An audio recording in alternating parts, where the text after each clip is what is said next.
Welcome to the class of chemistry. Today we are going to see the chapter solid state. We have learned in the previous year that matter mainly consists in three physical states. They are solid, liquid and gas. We also studied that competition between opposing factors, namely intermolecular forces, thermal energy, that determines the physical state. Intermolecular forces tend to keep particles closer while thermal energy tend to keep them away. In solid state, intermolecular forces predominate over thermal energy. Now we are going to see some important characteristic properties of solid state. They have definite mass, volume and shape, presence of strong intermolecular forces of attraction, and they have very short intermolecular distances. They have fixed position for constant particles, so only vibrational motion of constant particle about their mean position. They have rigidity, incompressibility and have high density. Based on the nature of orderly arrangement of constant particles in three dimensions, solid can be classified into crystalline and amorphous solid. Now we are going to see crystalline solid. These are orderly arrangement of constant particles in three dimensions. Hence, they have definite geometrical shape.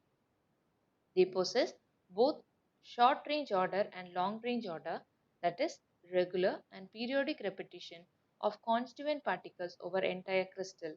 They have sharp melting point. They are anisotropic, that is, some of the physical properties such as conductivity, refractive index, etc., have different values when measured along different directions. When we cut using a sharp edge tool, plain and smooth new surfaces are generated. They have definite values for enthalpy of fusion. They are also called as true solid. Example, sodium chloride, quartz, cesium chloride, copper, zinc, etc.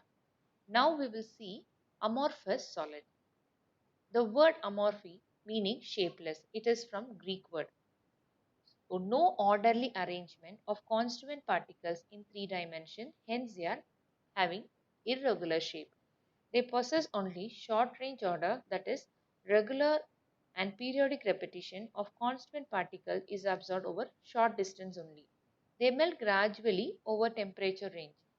They are isotropic, that is, some of the physical properties such as conductivity, refractive index have same values when measured along different directions. And when we cut using a sharp edge tool, irregular surfaces are generated. They do not have definite values for enthalpy of fusion. They are also called as pseudo-solid or supercooled liquid. Example, glass, plastic, sulfur, starch, rubber, etc. Amorphous solids are sometimes, as I said you, we can call them as a supercooled liquid or pseudo-liquid. It is because, like liquid, amorphous solid exhibit tendency to flow through, they flow very slowly. That is why glass planes fixed to windows or doors of old buildings are found to be slightly thicker at the bottom than at the top. Windows glass of the old building appears milky. It is due to partial crystallization of a gas as a result of annealing, that is, heating during day and cooling during nights over a long period. Now, based on the nature of constituent particles and nature of binding forces holding the constituent particles together, crystalline solids can be classified into four categories. They are ionic crystals, covalent crystal, molecular crystal, last one metallic crystals. Now we will see ionic crystals. The constituent particles are cations, anions arranged in a regular manner in three dimensions. They are held together by strong electrostatic force of attraction, that is ionic bond. They are hard, brittle and they have very high melting and boiling point. In the solid state, ionic solid do not conduct electricity as the ions are not free to move about. However, on melting or on dissolution in water, the ions become free to move about and they conduct electricity. Example of this type is sodium chloride, zinc sulfide, magnesium oxide, cesium chloride, etc. Next, we are going to see about our covalent, or we call them as atomic or network crystals. The constant particles are covalently bonded non-metallic atoms. This extend in three dimension, hence they are also called as giant molecules. Since covalent bonds are strong and directional in nature, atoms are held very strongly at their lattice point. Hence, these solids are hard, brittle, and have extremely high melting point due to absence of ions and free electrons. These are insulators. However, graphite is an exception because they are soft and they can conduct electricity. Examples are, as I said you, diamond, graphite, silicon carbide, quartz, etc. Now, next we are going to see about metallic solids. The constant particles are positively charged metal kernels and a sea of free mobile electrons. They are held together by metallic bonds.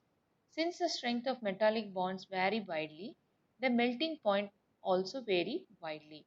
Metals are generally highly malleable and ductile, so presence of free and mobile electrons account for their high electrical and thermal conductivity. Example: sodium, zinc, copper, brass, bronze, etc.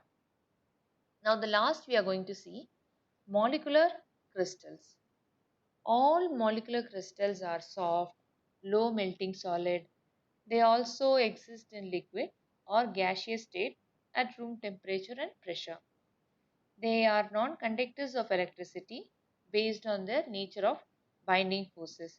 The molecular forces are further classified into, we can see, three types: non-polar molecular solids, polar molecular solid, hydrogen bonded molecular solids. First, we will see non-polar molecular solids. The constant particles are atom or molecules of non-polar covalent bonds. Like you can take example, if it is atoms, solid helium, solid argon, etc. If it is non-polar covalent bonds, example is solid hydrogen, solid iodine, etc. The constituent particles are held together by weak London or dispersion forces. They are soft in nature and they have very low melting point, and they are also insulators. Next, as I said you, we can say example carbon tetrachloride, carbon dioxide, hydrogen molecule, iodine molecule, all comes under non-polar molecular crystal. Next, we are going to see polar molecular crystals. The constituent particles are molecules containing polar covalent bond, as we see in solid HCl, solid sulfur dioxide, etc. And they are held together by relatively strong dipole-dipole interaction. They are soft in nature. When we see their melting point, it is low, and they are also insulators. When we are seeing electrical conductivity, they are insulators. Example, as I said you, HCl, sulfur dioxide can be taken as an example. The last one what we are going to see is hydrogen bonded molecular crystals or hydrogen bonded molecular solids. The constituent particles are molecules containing polar covalent bond between hydrogen and fluorine, or between hydrogen and oxygen, or hydrogen and nitrogen atoms. The binding forces are very strong hydrogen bonds, and they are hard in nature, and when we see their melting point, it is low, and they are also considered as insulators. Example, ice, solid ammonia, etc. Thank you.